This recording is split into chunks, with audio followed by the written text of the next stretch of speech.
లావణ్య లావణ్య 3:30 అవుతుంది.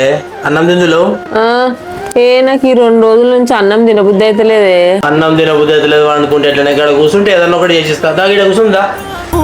ఏలు పట్టినందుకేనా ఎంటున్నావు తాలి గడితివె నువ్వు చివరి దాకా నేను తోడుగా ఉంటా నీకు నే అమ్మవుతాను. పుట్టిడు కట్టాలున్నయ మనకు ఈ రోజుంటై రేపుండై దిగులెందుకు నాతో సుఖముండదమ్మ నీకు ఎట్లయితే గట్లాయే ఇక చూసుకుందము.